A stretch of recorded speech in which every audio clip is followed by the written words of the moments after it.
মাশাআল্লাহ, আলহামদুলিল্লাহ। এই জীবনে আল্লাহ আমাদেরকে যতটুকু দিয়েছে সেটাতে আমরা শুকরিয়া।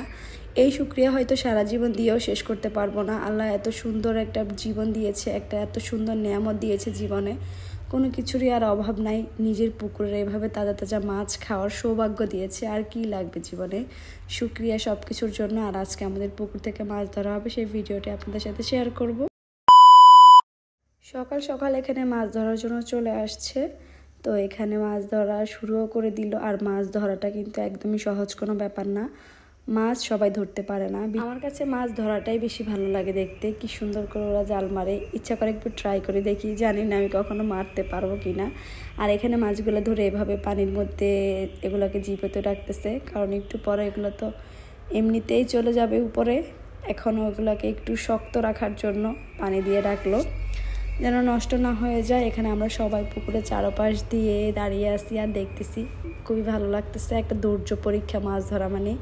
আর বিশেষ করে যারা ব্যাট দিয়ে একসাথে ধরে ফেলে, আমরা ওরকমভাবেই ধরি, কিন্তু ওইটা একসাথে মাছগুলো পেয়ে যায়। আর এইভাবে হচ্ছে অল্প অল্প করে পায়।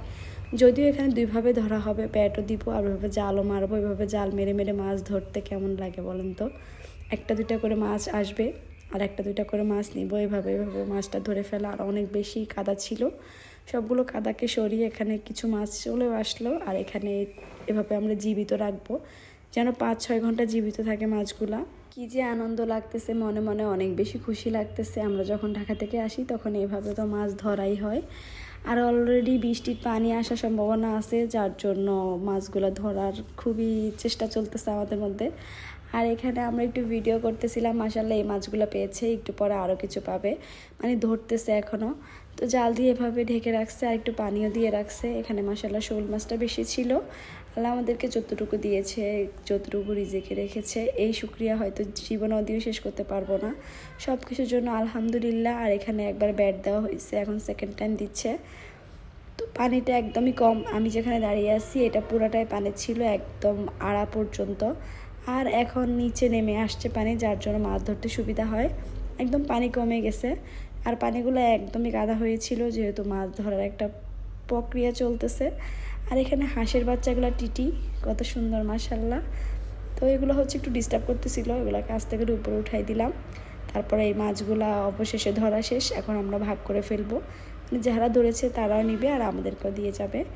তো সব মিলে সব শোল মাছগুলো আলাদা করে রাখতেছি, আর বাকিগুলো পরে সব ভাগ করে নিব আমরা সবাই মিলে। সবসময় এভাবেই নেওয়া হয়। এই মাছগুলো সামনাসামনি দেখতে যে কত ভালো লাগতেছে, যাদের পুকুরে এইভাবে মাছ ধরা হয় শুধুমাত্র তারাই বলতে পারবেন। আর আমার ঠান্ডা লাগার কারণে ভয়েসটা পুরো চেঞ্জ হয়ে গিয়েছে, একদমই আস্তে আস্তে হচ্ছে হয়তো বা। তারপর এখানে মাছগুলো ভাগ করে নিয়েছি আমরা, যেহেতু দুজন, 2 ভাগ করে নিচ্ছি। আর যারা ধরেছে তারাও নিবে 1 ভাগ, 3 ভাগ করে নিচ্ছি। এই মাছ, শোল মাছ, লাটি মাছ, বিশেষ করে শোল মাছগুলো এত বেশি মজা থাকে পুকুরের।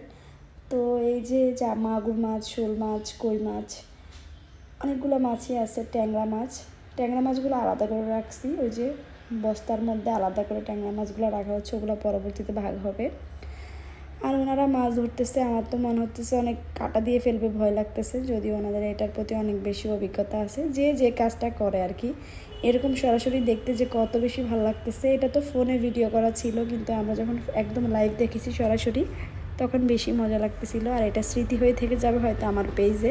সবগুলো মাছ আমরা ভাগ করে নিয়েছি। এরপর ছোট যে গুঁড়া মাছগুলো ছিল, এবার তেমন একটা গুঁড়া মাছ উঠে নাই, যা উঠছে সব মিডিয়াম। তো অল্প যা ছিল সব আমরা ভাগ করে নিয়েছি সবাই মিলে। আজকের ভিডিওটা এ পর্যন্ত। এরকম মাছের ভিডিও দেখতে কার কার ভালো লাগে কমেন্ট করে জানাবেন, আমার তো খুবই বেশি ভালো লাগে। নেক্সটে দেখা হচ্ছে। আল্লাহ হাফেজ, আসসালামু আলাইকুম।